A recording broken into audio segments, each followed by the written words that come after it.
Aquest vídeo està dedicat a les instil·lacions IDRR per a infants. I aquí tenim el nas per dins. Petit recordatori anatòmic. Punta del nas, la boca, la gola. Al final de la cavitat nasal hi tenim l'orifici de l'orella i tenim els cornets i diferents orificis que són els sinus, que recordem, quan som bebès no tenen format encara els sinus. Quan els anem fent grans és quan els anem formant. El moc es crea bàsicament a nivell de cornets, on hi ha més mucosa, i s'anirà tirant cap enrere i ens l'empassarem. Objectiu de la instil·lació: inserir aigua salada per les narius, de manera que arribin al fons i que se l'empassin. En les instil·lacions posarem poca aigua, després veurem realment quanta aigua, salada sempre. En aquest cas, l'aigua no mou el moc, l'aigua prepara el moc que es va trobant, el desfà, l'ajuda a desfer-ho una miqueta, i després, quan haguem acabat de posar el suero pels dos costats, tancarem la boca. Som-hi a practicar! Us preguntareu quin material necessitareu. Necessitareu peres, aspiradors d'aquells amb el tubito, o esprais. Necessitarem bàsicament o bé monodosis o bé xeringues. Els esprais també són una opció, però no sempre ens arriba l'aigua de mar allí on volem. Llavors, el que és més segur de fer servir per aconseguir la quantitat de suero d'aigua de mar correcta i l'aplicació correcta, a mi m'agrada molt més fer servir això, o monodosis o xeringues. Les monodosis heu d'intentar vigilar que, no sé si ho veieu bé, que hi ha monodosis més punxegudes i monodosis més rodonetes. Les rodonetes són molt millor perquè si es belluga l'infant no li farem tant de mal que si ho fem amb la punxeguda. No dono noms comercials, si voleu saber-ne més, m'envieu un missatge privat. Xeringues, hi podem posar aigua de mar isotònica o sèrum fisiològic. Màxim omplirem 5 mil·lilitres, per tant no cal que siguin xeringues gegants. I això trieu què voleu posar-hi. L'efecte sobre el moc és el mateix, després però hi ha algun estudi que ens indica que l'aigua de mar isotònica pot tenir, o l'aigua de mar en general, pot tenir efectes beneficiosos pel cos i ja posats preu per preu, doncs si podem posar aigua de mar isotònica doncs està bé. Bé, i necessitarem també un infant. Aquí tenim el Jordi, que ens ajudarà a que visualitzeu millor què és fer aquestes instil·lacions IDRR. Instil·lacions posarem poc suero, poca aigua de mar, poca aigua salada, i les DRR són desobstruccions rinofaríngies retrògrades, és a dir, que anem a portar el moc cap enrere, fent aquesta maniobra així. Tindrem 3 tipus d'infants, d'alguna manera agrupats, en els que són molt petitets, els que ja s'aguanten asseguts i els que ja poden fer-ho com uns adults. Llavors, si els vostres infants tenen més de 3, 4, 5, 6 anys i se'ls pot parlar i ho entenen tot i col·laboren, ho podem fer com un adult. Llavors us recomanaria, de totes maneres, per també entendre millor què és la DRR i també per veure com fer-ho amb un adult i com nens ja més grandets, us recomano que recupereu el vídeo d'instil·lacions DRR en adults. Amb infants que ja s'aguanten asseguts, ho podem fer a la falda, en aquesta posició així, o al damunt d'algun lloc, o a vegades estan acostumats i sense agafar-los ja s'ho deixen fer, però normalment hem d'agafar-los un mínim perquè no els agrada gaire que els hi posem suero. No és molt fisiològica aquesta part, però la necessitem per aconseguir liquificar una miqueta els mocs que estan aquí darrere, que són els que realment volem mobilitzar.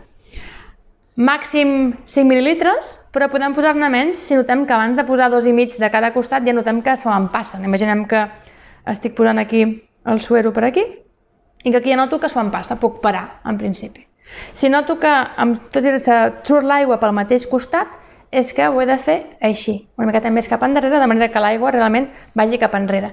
I si quan poso l'aigua surt per l'altre costat, és que ho estic fent massa fort i massa quantitat d'aigua. No volem que l'aigua surti per l'altre costat.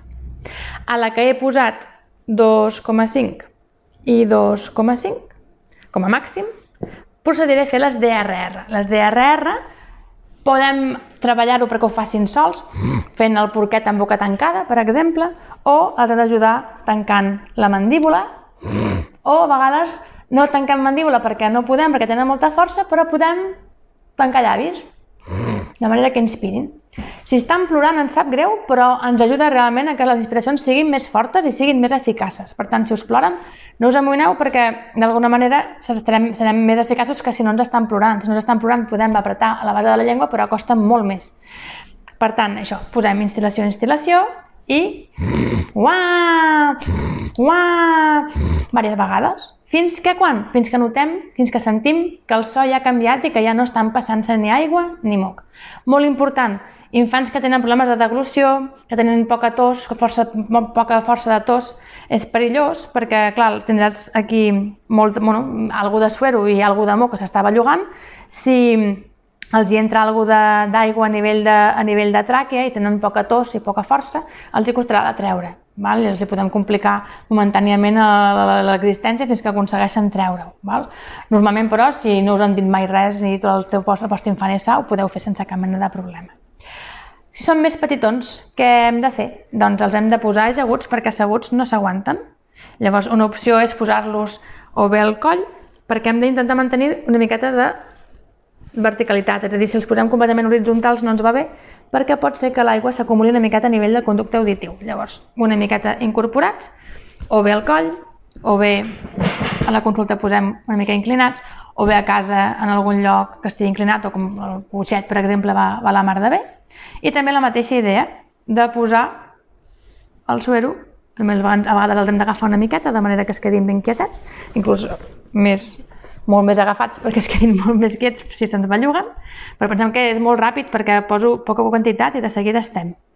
2,5 com a màxim, o si són molt petitets, a vegades amb mig mil·lilitre, a vegades ja fem mig mil·lilitre, notem que ja s'ho en passa i ja parem, amb nadons que tenen a vegades setmanes i tenen encara fan algun encostipat o hi ha rinitis de lactant que realment els hi provoca molta mucositat i problemes per dormir i menjar, doncs llavors ho podem fer també, sempre i quan tinguin la deglució ben intacta i ben funcional. També, quan són petitets i estan en aquesta posició, el suero que creguem convenient, fent que deixem temps perquè s'ho empassin i ho gestionin, i també després el mateix, o bé tanco així, uah, uah, uah, o a vegades també hi ha gent que també tanca posant els dits al damunt. Pensem sempre, prèviament a fer aquestes maniobres, de tenir les mans ben netes, que suposo que ja hi pensem, però per si de cas us ho recordo, aigua amb sabó i endavant. Normalment no té per què sortir res a fora, a no ser que hi hagi molt de moc. Llavors, també depèn de si ho fem com a prevenció o si ho fem com a curació, o com a ajuda. Curació tampoc no és que curi, però com a ajuda pel que fa als rentats, pel que fa a la higiene i pel que fa a la respiració. Sobretot quan hem de fer rentats, sobretot quan impedeixen dormir o menjar de manera correcta. Però ja us parlaré després un momentet també sobre aquesta possible prevenció, que també podem fer rentats de nas com a prevenció de possibles encostipats, problemes de vies superiors sobretot i també de les inferiors, perquè com més net estigui el nas, que és per on entra l'aire, més difícil és que se'ns compliqui també l'assumpte a nivell de vies inferiors. El problema és que de vegades fer això de tancar la boca a un propi fill pot ser com a bastant desagradable. A nivell emocional, a mi em va costar bastant de temps, des que vaig conèixer la tècnica de la DRR fins que la vaig aplicar amb els meus fills, me va costar bastant. Llavors, tot i que sigui molt eficaç i que vagi molt bé i que simplement és qüestió de provar i de perdre la por, pot ser que sigui una mica complicat al principi. Llavors, si no hi ha molt de moc i realment no és que sigui indispensable fer DRR super ben fetes, el que podeu fer per començar és fer les instil·lacions, entenent que aquesta instil·lació el que fa és preparar el moc, i després posar-los-hi el xumet, per exemple, o donar-los-hi el pit o donar-los-hi el biberó. D'aquesta manera haureu humidificat el moc i, com que estaran respirant alguna més profundament, perquè també d'alguna manera quan mengen fan un esforç, sobretot més que no pas el xumet, en tot cas, en aquests casos, també van fent passar aire pel nas i també podem ajudar a que aquest flux d'aire a l'entrada pel nas també, i a sortir també, vagi mobilitzant aquest moc, i és una ajuda per les famílies amb les que no voleu fer dutxes nasals, voleu fer coses més fisiològiques i potser menys parafernàlia, com podria ser una dutxa nasal, però tampoc no us veieu amb cor de fer les DRRs, com diuen els llibres, de realment tancar i fer que la inspiració es faci pel nas i més intensa. Podem trobar variants, com per exemple això, xumet, pit o biberó, just després de fer les dues instil·lacions, perquè d'aquesta manera sigui una DRR més autònoma, que no sigui tan obligada. Estem arribant al final del vídeo, només un parell de recomanacions finals. Normalment no soc partidària de fer neteges nasals, higiene nasals, a infants sense patologies de repetició o sense tendència als encostipats.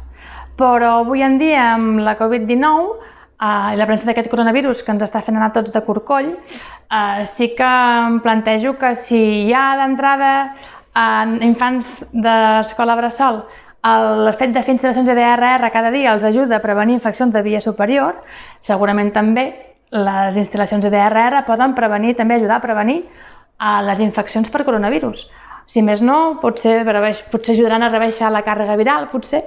I, per tant, bé, no tenim estudis que ens demostrin que les instal·lacions de DRR ajuden a lluitar contra aquestes infeccions del SARS-CoV-2, però la informació que tenim ens indica que les instal·lacions de DRR sí que ens ajuden amb altres infeccions respiratòries i que, per tant, potser podríem incorporar-les com a tractament, com a ajuda durant les infeccions i també, per què no, fent una instal·lació i DRRs repetitives diàries de manera preventiva per intentar rebaixar la incidència d'aquestes infeccions, sobretot en aquests infants que van a l'escola i que potser no es poden tenir totes les mateixes mesures que podríem tenir uns adults, sobretot aquests infants que no porten mascareta a les classes perquè encara són petits, doncs a més de rentat de mans i intentar, dintre de la mesura del possible, mantenir-los de la millor manera possible, a nivell de distància, a nivell d'higiene, doncs a més, si des de casa van a l'escola bressol o a les escoles amb el nas net, doncs també pot ser que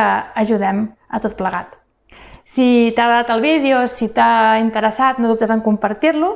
Si tens comentaris, idees o coses a dir, comparteix-les amb nosaltres al YouTube o al compte @inspiratfisio d'Instagram, Facebook o Twitter. Espero que ens vegem aviat. Que vagi molt bé i salut!